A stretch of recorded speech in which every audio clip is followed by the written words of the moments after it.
Good morning, everyone. My name is Gabriel Green. I am the Director of Artistic Development at La Jolla Playhouse. And we are delighted to welcome you back to another installment of Coffee with the Playhouse with a brand new opening bumper. It's exciting. Season 3 begins with new opening credits. We love it. We are set to wow you this morning with a triptych of interviews with artists from our upcoming Without Walls Festival. Before we do that, of course, we're going to jump into our La Jolla Playhouse trivia, this special Without Walls edition. Type up your answers and send them to marketing@ljp.org for a chance to win a gift card to support your coffee addiction. Here we go with the first question. The very first WOW show, David Letty's Susurrus, was performed in 2011 at what site? I remember traveling to Columbus, Ohio to see Susurrus when we were just starting Without Walls, and we were trying to figure out what the best first show would be. And it was an amazing visit to another similar location in Columbus, Ohio. So if you can remember where that show was, type it down. And here's the second question. What year was the inaugural WOW Festival? So I did wear my special vintage 2015 WOW Festival t-shirt today in honor of the broadcast. But which festival was the 2015 one? Was it our first, our second, our third? If you remember, write it down. And here's our final question. Which of the following has not been a location for a WOW show?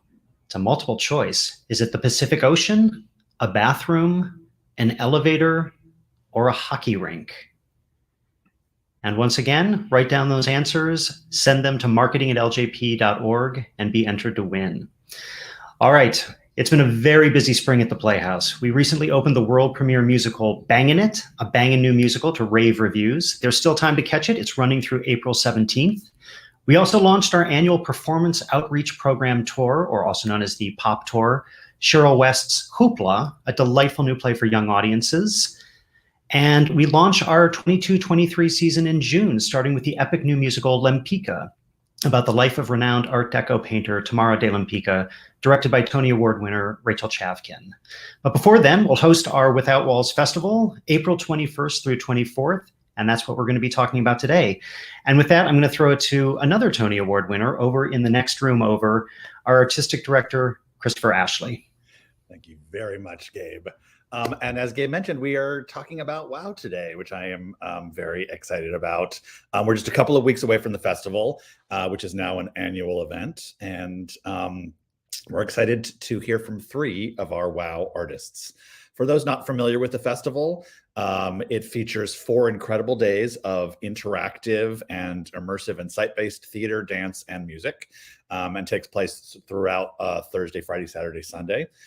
This year we have 24 projects featuring hundreds of local, national, and international artists. A mix of large-scale work, walk-up events, boutique-sized shows, much more intimate. Quite a bit of the programming is free. Most WOW Festival productions are free, and the others are just $20. And it's going to be at Liberty Station, which we were at once before with this festival, 2019. We also were there for Pop-Up WOW as we moved back to live performance over the last year. It's an amazing kind of central location with exciting spaces for the WOW shows to happen in. Lots of free parking, food options, drink options. It's a great place for the festival to make a home. So let me introduce to the screen the first of our 3 exciting WOW artists. David Danzon is from the Canadian company CORPUS. And they're bringing their production Bulle to the festival. David is the co-founder and artistic director of CORPUS, and a theater company that is known for their surprising and often surrealist humor, combining movement with theatrical imagery. They've done over 2,500 performances of their works at venues and events around the world, and their production of Flock of Flyers was a hit for our 2015 WOW Festival. We're delighted to welcome the company back this year. And I think there's a little bit of a video about Bulle, and then we'll have David for a conversation.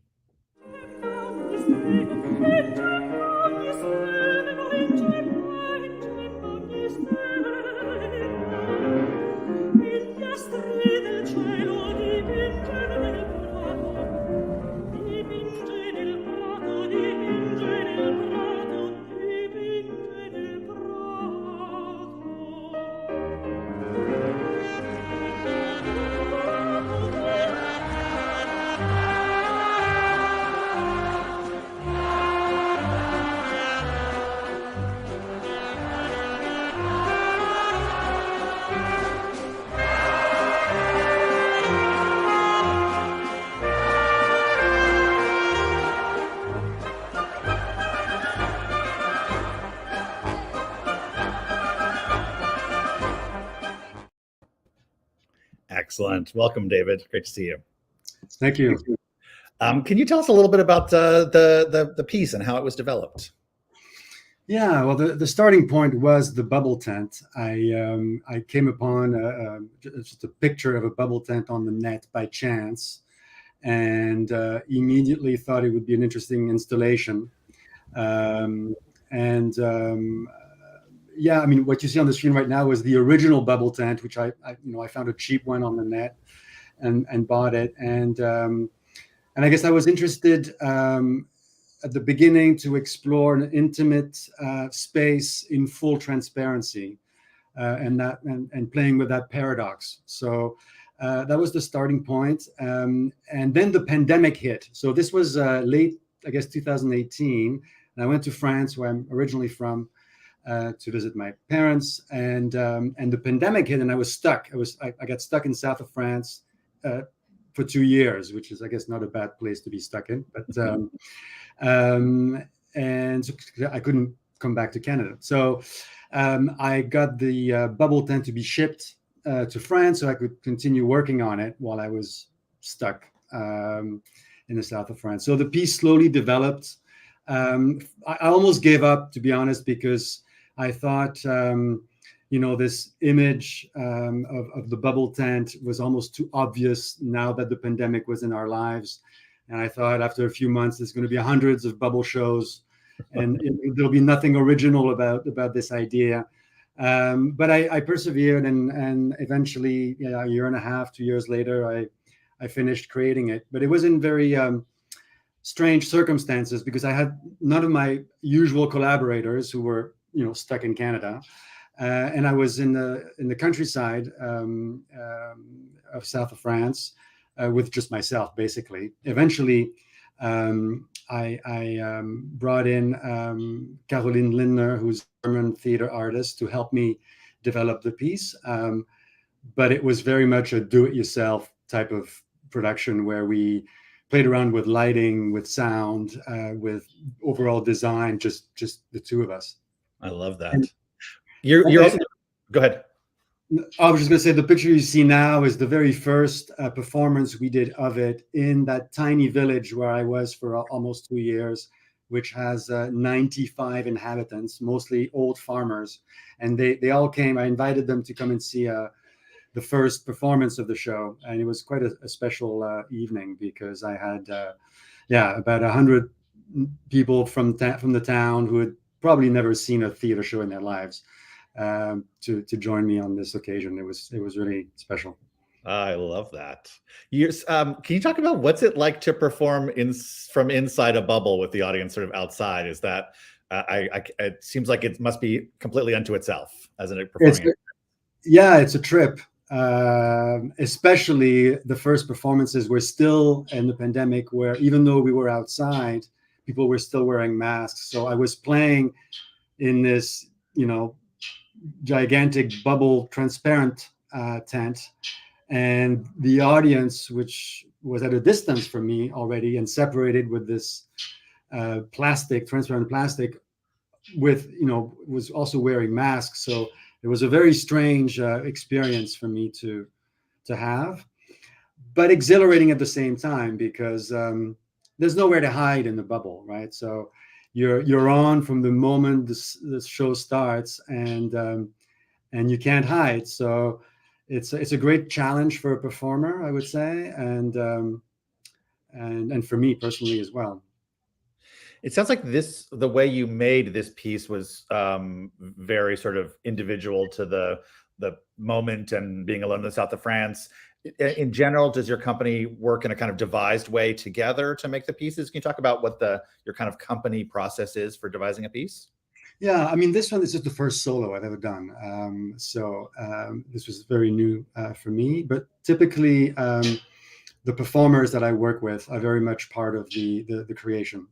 And I usually start with not much, A Flock of Flyers, the piece that you mentioned earlier that we performed at the WOW Festival, what was it, 6 years ago, I guess, started with the hat, the Flyers, the pilot's hat. And then little by little, the piece grew to be the piece that you've seen. But And in this case, again, as I said, the starting point was the bubble tent. I had no idea what the content was going to be when I started the piece. I just was interested in figuring out what this bubble could say in and of itself, first and foremost. And then little by little, the content grew and the piece developed over time. But yes, typically the performers do have a great input in the creation of our productions. I'm always interested in what in the people along the way who inspire the art that you make, and mentors who kind of lift you up along the way. Are there one or two people who you think of as really foundational, or really people you couldn't have become the artist you are without their influence in your life? Yeah, I can think of two. There's many, or maybe three. Chaplin, for one, for sure. I grew up watching Chaplin, all of his films, and at first I was just watching him as a performer and watching his technique. And then as I became more interested into directing, I started to look at his films from a different lens, from a director's point of view, and then from a writer's point of view as well. And anyway, so that's somebody that's always been a big influence on me. And then in the theater, well, Peter Brook. I also had a chance to see several of his productions, and his work with the ensemble really was inspiring to me. And also the work of Ariane Mushkin. I don't know if you're familiar with, of course. I was actually, after you said the first two, I was like, he's got to make Ariane Mushkin the third one in that world. Yeah, I mean, those are obvious, big names that have inspired, more than one artist for sure. But I think these three have made a strong impact on me as a person as well, not just as an artist. I love that. Yeah, I will never forget the Peter Brook production of Mahabharata, just like the theatrical effectiveness of it. And I've seen a bunch of Ariane's productions through the years, both kind of at BAM and in Paris, and just the theatrical imagination at work and the discipline of the work is just extraordinary. Yes, absolutely. Yeah. Well, we will look forward to having you in the bubble. And I just, like, every time I see a video of this piece or pictures of it, just like there is a kind of lonely beauty about the images that you're making that I'm really excited to encounter. All right. Go ahead. No, I was just thank you for inviting us. Oh, I'm delighted. So we're gonna have an additive process. We're gonna keep adding wow artists to the screen. Our next guest is Patrice Amon, one of the founders of the San Diego-based theater company TuYo, creator of the WOW Festival production On Her Shoulders We Stand. And TuYo's mission is to create theater that tells stories from and by diverse Latinx perspectives. Patrice also serves on the Playhouse Leadership Council and directed the workshop production of our current pop tour, Hoopla. So welcome to Patrice. We're delighted to have you. Thank you for having me. I'm so excited to be here with y'all. The TuYo is a relatively new company. Can you talk about the inspiration for founding the company? Yeah, so we are just going into our third season. Quarantine and COVID has sort of skewed our numbers a little bit, but it's our third full season. And we were inspired. So I'm from San Diego and grew up going to theater here around in our community, and really had this pivotal experience in my late teens, the end of my high school experience, of seeing a person who looked like a family member on stage. And that experience was so life altering. I had loved theater for so long and had gone to see so many works, but never realized that my stories weren't being told on the stage, and that I was living vicariously through other narratives that were so distinct from my own lived experiences. And seeing somebody who looked like my grandmother on stage and having her character be recognized and valued, and seeing the other audience members who come from dominant perspectives give her time and give her value was so different than what I'd seen in the real world, and was so welcome to see them give her the recognition and the status that I know that she deserves. So it made me realize, like, oh my gosh, theater is so powerful when it speaks to the realities of our diverse experiences. And so TuYo was founded not by myself exclusively, but by a team of 5 artists coming together to create work that was going to speak to our communities. Knowing that San Diego is such a diverse community and has such a large and vibrant Latinx community, that we wanted to help expand that voice and stand on the shoulders of the work that was already being done in town. That is an extraordinary mission. Thank you. Can you give us a little brief overview of On Her Shoulders We Stand and why you wanted to make this piece in the current moment? Yeah, so I was actually inspired by another WoW piece. David Reynoso's La Llorona is such an intimate and spooky and provocative story to go through a theater experience on your own. Was so like paradigm shifting for me. You go through that piece with headphones and like a little goggle set, and you experience the La Llorona myth individually. And so we wanted to do something like that that could speak to our specific community in San Diego. So On Her Shoulders is inspired by the women of San Diego and wider than San Diego. We heavily researched this piece and went as far as Texas and the rest of the US to find narratives of Latinas working in the war effort for World War II. So you go through 7 different spaces and you get little snippets and tastes of different people's experiences across this era of the war effort.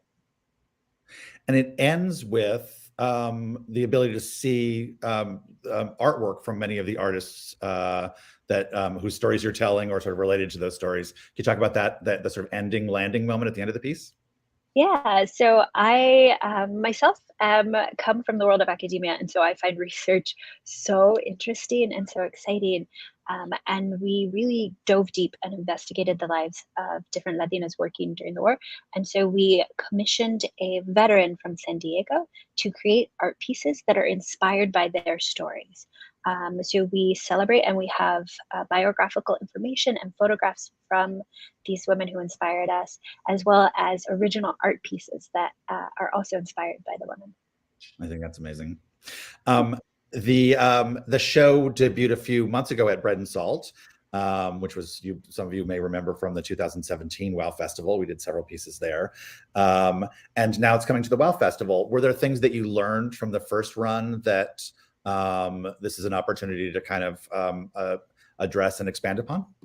So many things. That first run, the trial one, is always like full of learning opportunities. We'd say challenges, but we're going to present them as learning opportunities. We were working with a new sound system that we were sort of troubleshooting how to get live audio feeds through. It was a lot of technical learning that we were going through. And also stamina.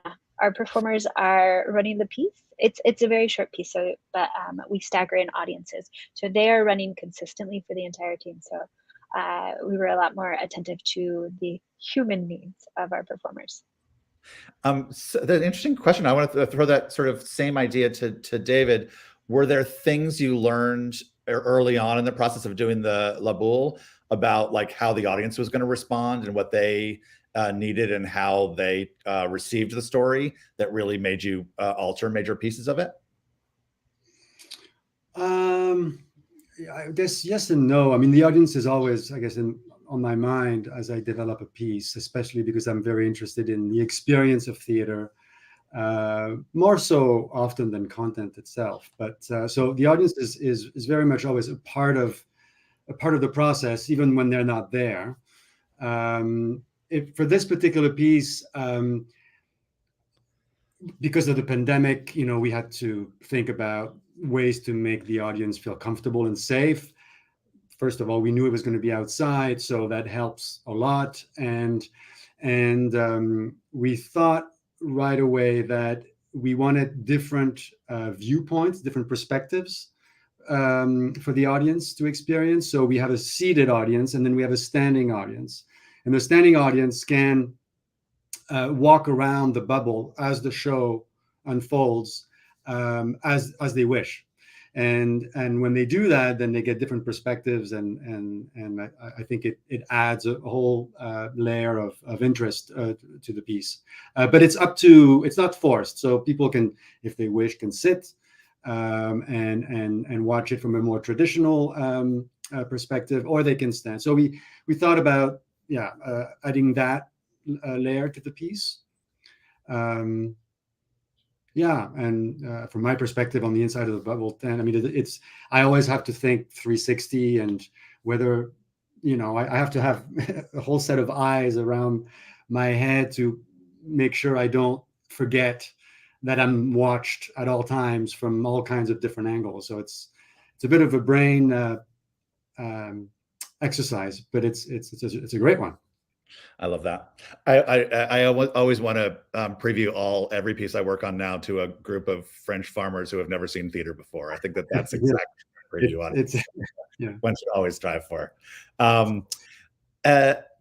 Patrice, can you talk about the partnerships that is like such a major part of your work?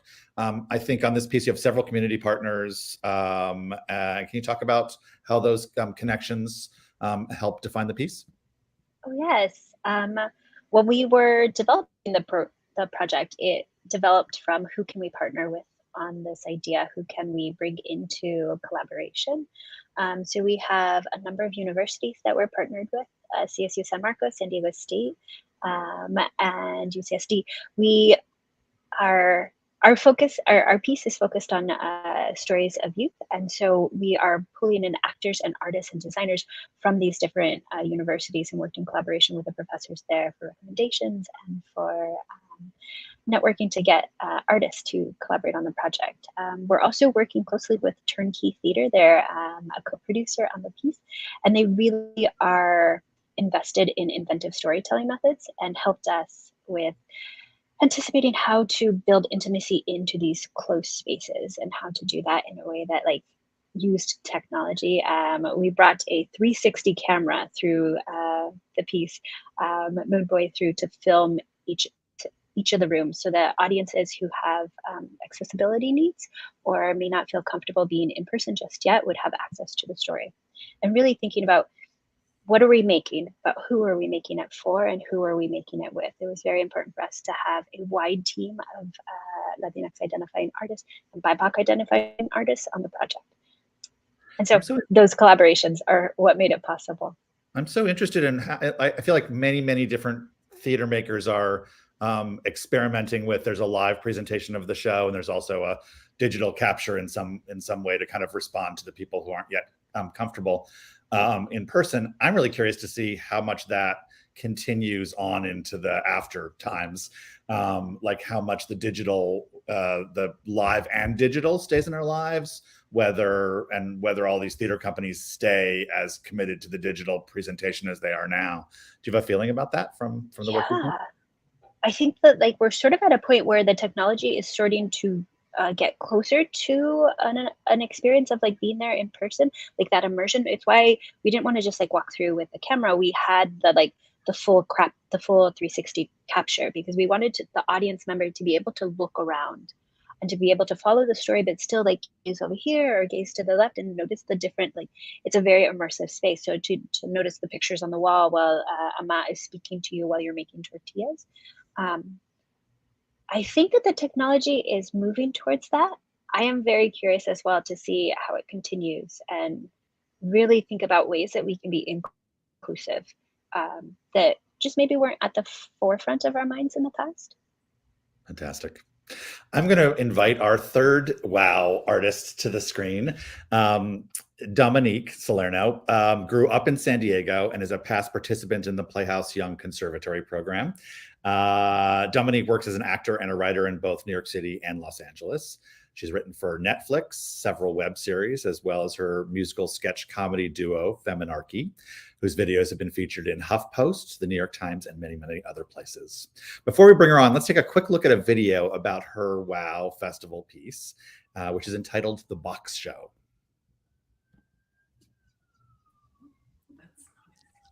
Oh.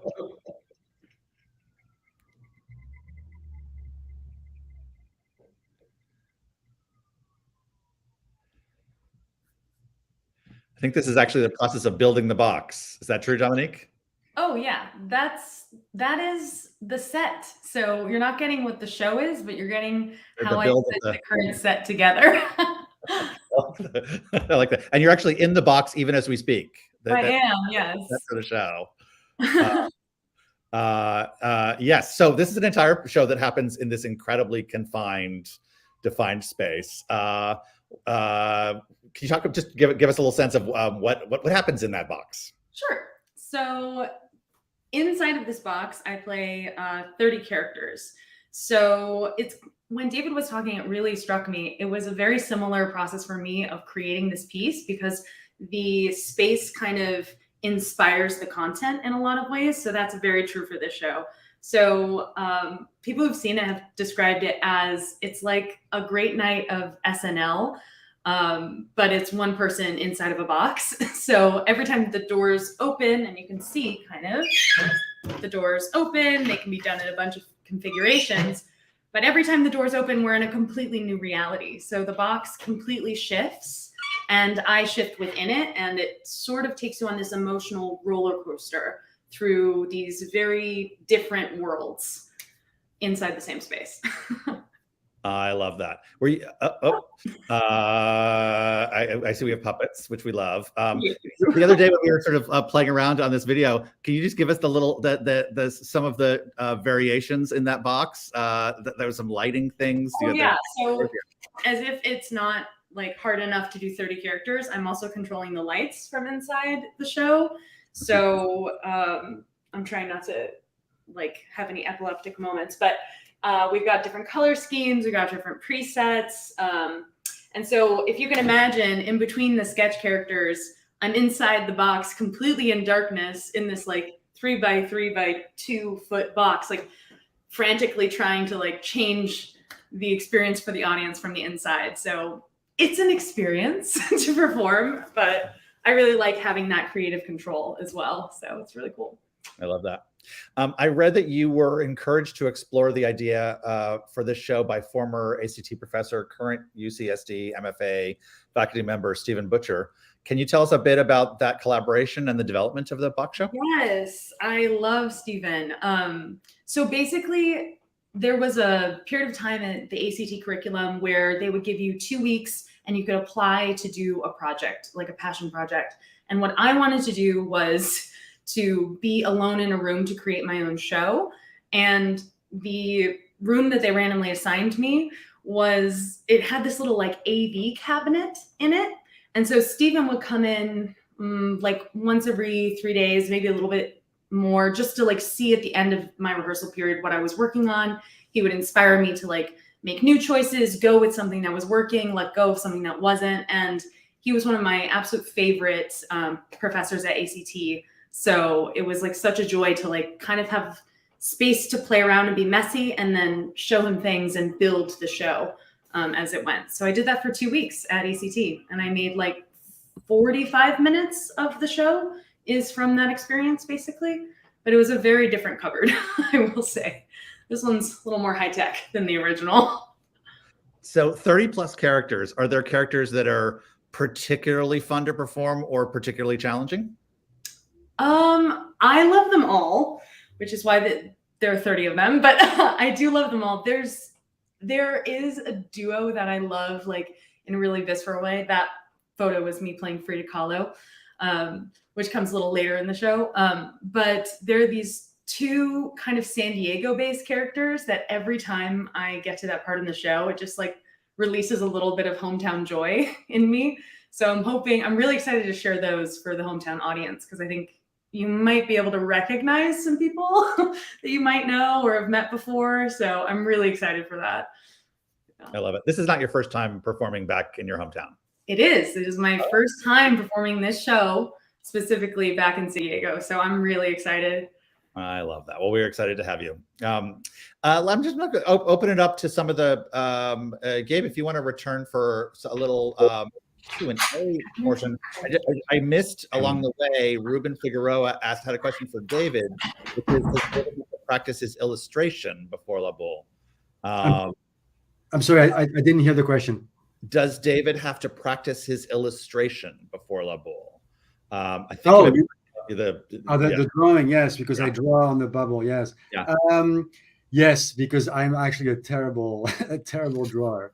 So that was a very challenging thing for me to learn how to draw and to learn how to write backwards. I mean, actually, that was the easier part of this process. But the drawing of people, that was a tough one for me. Makes sense. And it's not exactly a question, but William Engel is celebrating the grandeur of WoW and celebrating with anticipation all the cultures and performers of a certain age at WoW this year, which is certainly a big part of the performances. So thank you, William.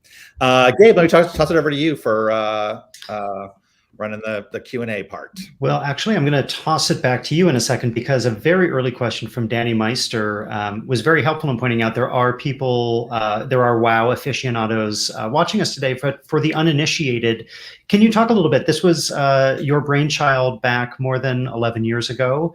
That's developed into 8 or 9 different standalone shows. This is our 5th festival. What differentiates the Without Walls experience from the typical theatrical experience? It's a great question. The initial idea was, let's get theater out of the conventional rules of it's a theater space, they're fixed seating. You face the stage and there's suspension of disbelief and the kind of conventions of theater inside a theater. What if we break out of that? What if we lean much more into theater out in the world, theater that is very much inspired and stories come from a place that are immersive in some way, and the artists and the audience are in a changed or new configuration and relationship to each other that's not quite as rule driven as some of the plays that you might have seen. I also like the idea of festival, right? The idea of that the audience comes and sees plays in a much more impulsive way, that they're not necessarily like a drive, like a plan, a drive, a show, a drive home. And that's but instead you come to see a first show, you hear in line, there's an exciting show happening just down the lawn. You run over to see if you can get a ticket for it. That sense of impulse and kind of community building, and also food and booze is never a bad thing as part of an experience. Just the fact that it's in some ways more like a party than it is like a conventional play. And then as we've gone, it's been so interesting to see different artists bring such different ideas of what site inspired or immersive or devised. Like so many artists are kind of reinventing as they go. So it's hard to put too strong a definition on it. But maybe it's a little bit like the way the Supreme Court talked about dirty pictures. You know it when you see it. And I think you know an exciting, innovative, personal, immersive experience when you hit it. And as I think these 3 artists on the top of the screen each bring such a point of view, and they've all got like urgent things to say in the current world, which is what I hope for as an audience member. Dominique, I just want to clarify something you said earlier, that this is the first time you're returning or first time that you're performing in San Diego. Although I think we have documentation that you have performed at the Playhouse before. Can you talk a little bit about your experience with the conservatory? Absolutely. That's me right in the center as a teenager in 2003 for your 2004 brochure. I had such a great time at the La Jolla Playhouse Young Conservatory, and I have performed in San Diego and other things, just not in this particular show. And I loved it at the conservatory program. Like, I remember being a kid and like, there was this one moment I had a mug and I was like imagining that there was hot tea in it, and I took a sip of nothing and I felt the hot tea and I was like, I'm an actor for real now. Like, it's so funny, the little tiny moments that like are burned into your brain. But the La Jolla Playhouse was definitely a formative experience through imaginary hot tea for me. It was a great time. Well, we do have that video queued up. We had promised a little teaser of the box show, and I'm being informed that we have it queued and ready to go. So here's a little taste of the show.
Twice? No.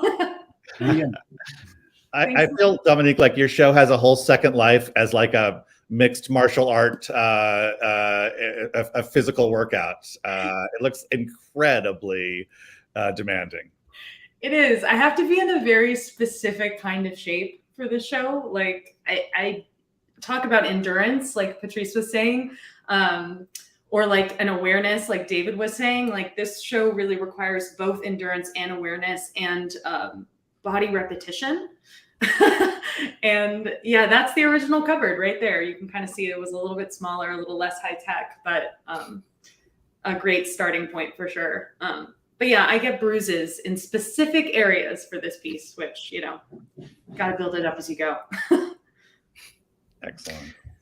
So Patrice, just want to, I do see another question in, but I just want to ask Patrice for a second. Has TuYo's other work to date experimented with the kind of site-informed work that's on display with On Her Shoulders, or is this the first outing of this type? And if so, is it a sandbox you want to return to? It is our first outing into the world of immersive theater, and it's something that we plan on returning to. It was so incredible to see audiences really respond to the personalness of the story. Like our piece was inspired by my grandmother, who was a riveter at Convair here in San Diego.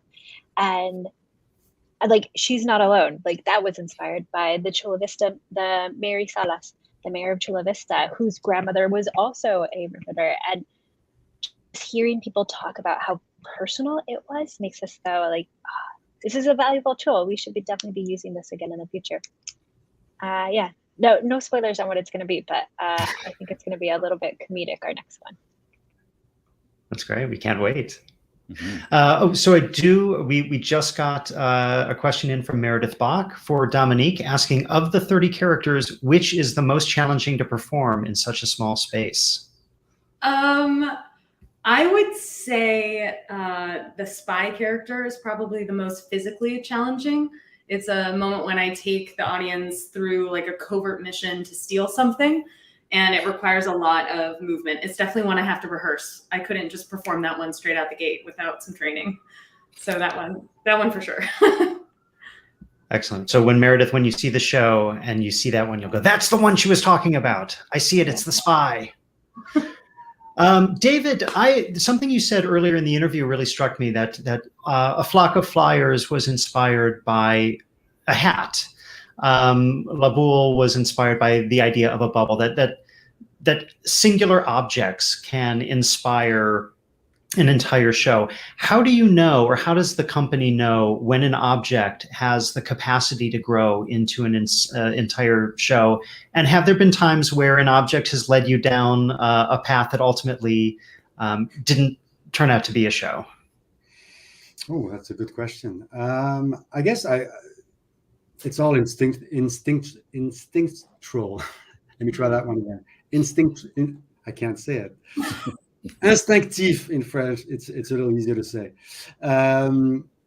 Yeah, I mean, you look at an object and you go, yeah, let's just go for it and dive in, and you trust that something's going to come out of it. At least that's how I proceed. What was the second part of your question again? Well, just wondering if there was ever an object ever betrayed you, led you down a path for a show and didn't end up delivering. No, but for one particular production, I took the wrong path with that object, and I only realized it once the production was finished. We started. I won't get into many details, but we started with a small dollhouse. And it turned into a gigantic dollhouse, like full on 2 stories high, huge set. And in the end, we got drowned in that big set. And I'm proud of what we've accomplished, but I think ultimately we should have stuck with the tiny dollhouse. So yes, sometimes that happens, but yeah, you trust the process. I think every artist would agree with that. You start something and you just go deeper and deeper and deeper, and you trust that whatever's going to come out is what's meant to come out, and will have also the weight of all the work that you've done to get to that point. So I love what you just said, and I feel like each of the festivals, as we program them, there's a couple of big sort of spectacle ideas, but most of the work I feel that people want to talk to us about and want to propose is very human scaled, and it's very personal, like the impulse of why tell the story. And it's very, you can really feel the, like a person talks to a person, right? It's very scaled to our humanity, which I think is one of the really exciting things about this, all this kind of contemporary performance. And Patrice, just again, circling off of something that David mentioned, Corpus is a company that creates devised work in a very collaborative fashion. Does TuYo operate in a similar way? Do the 5 co-founders devise things together, or is it a company in which individuals sort of are supported and nurtured, but really take the lead on their own projects? Oh, it's eclectic. It depends on the project. And it depends on like what's going on in our world. On other pieces, they were a lot more collaborative. This one was a little more focused through my research, because it was, again, so close, so deeply personal to my grandmother, that I was sort of taking lead on it. But other projects that we've done a Pastorela, and that one was highly collaborative. We had one of our funders working in was the playwright, another one was the director, another one choreographed, others were like sort of all hands on deck with TuYo at times. But this one was just a little bit out of the norm, because we were trying new things and working in like a new field of immersion. Oh, and I see we have another question thrown into the chat from Mary Cook, a question for David. Can you tell us about the clown character at the center of La Bulle, why you chose that direction? Yeah, so the character is Piero. For those of you who are familiar with the Commedia dell'arte Italian tradition, Piero is the best friend of Arlecchino, the servant, and he is the love of his life ends up with his best friend Arlecchino. So he gets dumped, and he's often portrayed sitting on a crescent moon, staring into space in his own little world. But interestingly enough, he hasn't been portrayed all that much. There hasn't in France and in most European countries. He's a classic character. There's songs written about him, poems. And so I grew up certainly knowing who Piero was, but maybe for North American audiences, there's a bit less of an emotional link, perhaps.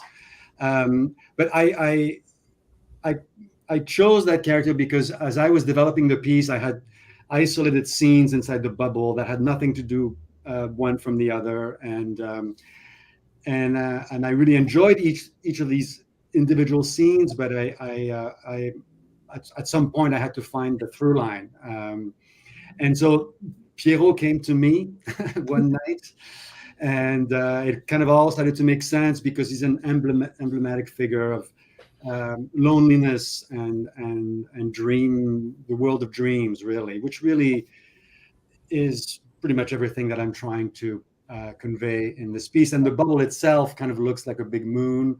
So everything started to fall into place. And then of course, I'm not doing, I'm not trying to do a classical rendition of the character at all.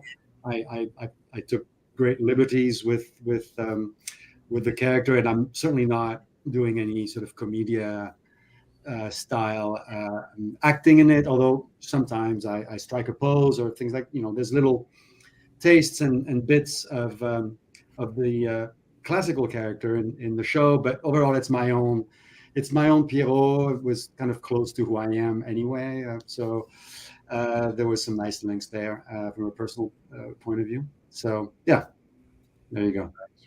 If you see the question about ideas for future shows, that's a very tantalizing one. Could any of the three of you talk about what ideas are percolating for next shows? What's been occurring to you?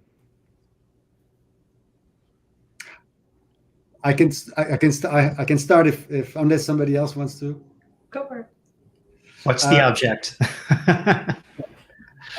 This one actually is more, I guess, content driven, probably for the first time in 25 years, actually, now that I think of it. I'm working with a Japanese company from Osaka, and we are exploring Japanese myths and comparing them to Western folk tales or fairy tales. And so I have 3 Japanese performers and 1 Canadian. So there's a sort of an imbalance there on purpose for the casting. And yeah, we're exploring the 2 very, very opposite traditions of storytelling, especially for children, and myths, and looking at also how the West views Japan, Japanese culture, and vice versa. And so we're having fun exploring cliches, how we see each other, and all of this in the context of children fairy tales. So that's what I'm working on. Cool. It is interesting how many of the artists create their show around a myth. Or kind of a sort of something ritualistic for this kind of work. Think back to Seafoam Sleepwalk, sort of Aphrodite coming out of the water. Think about Icarus in the Third Rail piece. There is something, if the story involves kind of mythology and ritual, this kind of site-specific approach can be so juicy. Oh, beautiful. Yep. Oh, yeah. Oh, the show that took place in the Pacific Ocean. There for it those is. people who haven't answered the trivia yet. Either Patrice or Dominique, do either one you want to talk about future ideas percolating? Sure. I'll jump in and well, I'm always writing sketch. That's like my sketch and improv is my bread and butter, the way I move through the world. But theatrically next, I saw a painting in 2014 in Italy, and it sort of has burrowed its way into my mind and soul. And so I've been researching a piece that is also plot driven for one of the first times, like David was saying. And it's the incredible story of Artemisia Gentileschi, which if people are not familiar with, you should definitely do some research on her. She's incredible. She's a 15th century painter who was a professional painter, the daughter of a professional painter in Rome. There's a lot of violence, there's a lot of justice, there's a lot of amazing art, and there's feminism before feminism was a thought, before it was even an inkling. She's like an incredible figure. So my next piece is definitely going to explore her. And kind of thinking about the live stream elements you were bringing up earlier, Chris, because I think there's a lot to be played with in that sort of like live versus filmed medium as well. So it's next. I want to see that piece. Yeah. Patrice, any tidbits? Yeah. Walt Disney's cryogenically frozen head is the seed that we're sitting with, and we will see where it grows into. We're hoping to do something that's going to be a little more sandboxy. So less narrative and driven, and giving audiences the capacity to like build the story themselves from interacting with different actors or elements in physical objects. Maybe using AR or those like the little picture things that have the like black and white QR codes or augmented reality to like help build a story in like a physical space with dear old Uncle Walt. Those are 3 wildly disparate ideas, and all of them sound amazing. I can't wait to see all of them. I just want to remind folks who are watching, if you missed a portion of today's chat or have a friend you think you would enjoy this episode or any of our episodes, they're all available on our YouTube page. So I just wanted to put in there, don't forget to subscribe to be informed about everything that we do. I want to say that as you're hearing these three artists talk about sort of future projects of interest, you're getting a little taste of like the funnest part of Gabe and my job, which is like getting to walk through our lives and ask artists, what are you excited about? What do you like? What do you want? What stories do you want to tell? What's next that you're brewing on? And that process is so fun and interesting to hear what people are percolating on and what people want to talk about and what people are dreaming of, like the stories that just kind of like arrive in the night. You wake up in the morning and like, I'm gonna tell this story. So we're lucky to get to do this a lot in our lives.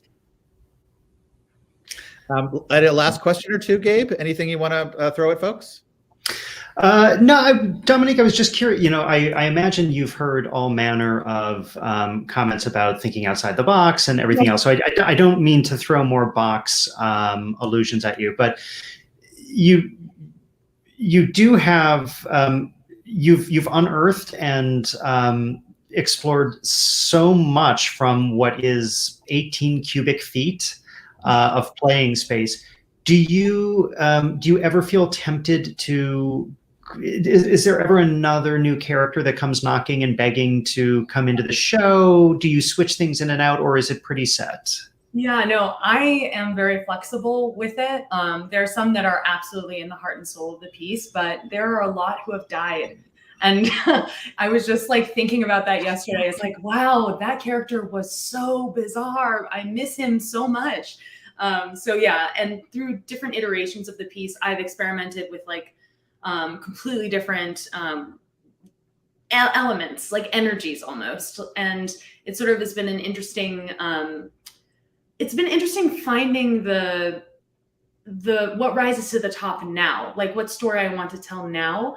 But this show could be 5 hours long. Like you'd think that putting constraints could be limiting, but it's really like limitless, and it could go in a million different directions. So yes, there are a lot of characters that are still in here and have been in here and will not make their way to WoW Fest for this iteration, but they could in the future. So. It's lovely. And I was going to ask, do any of the three of you have questions for each other? Well, I'm just really excited to see David and Patrice's work. Like I'm really, really excited to see the bubble, obviously, and to walk through, because I love that intimacy as well. So I just am stoked to see it. And I might pick your brains afterwards to ask about founding theater companies and running theater companies as well, because that's a whole other kettle of fish that I guess you both are doing in addition to creating work, which is really inspiring. Same. I can't wait to see y'all's pieces. Yes, I was going to say earlier, Dominique, I'll let you in my bubble if you let me in your box. Oh, I think I can make room right here. There's plenty of room in mine. I want to thank all three of these extraordinary artists for being with us today, and do not miss their shows in WoW, as well as the other 21 shows. And thank you. It's great to see you, David, Patrice, and Dominique. If you've never been to a WoW festival, don't miss it this year. We're going to leave you with a video that gives a sneak peek at this year's event. Thank you for your continued support, and we look forward to seeing you at our next Coffee with the Playhouse event. So you can roll video.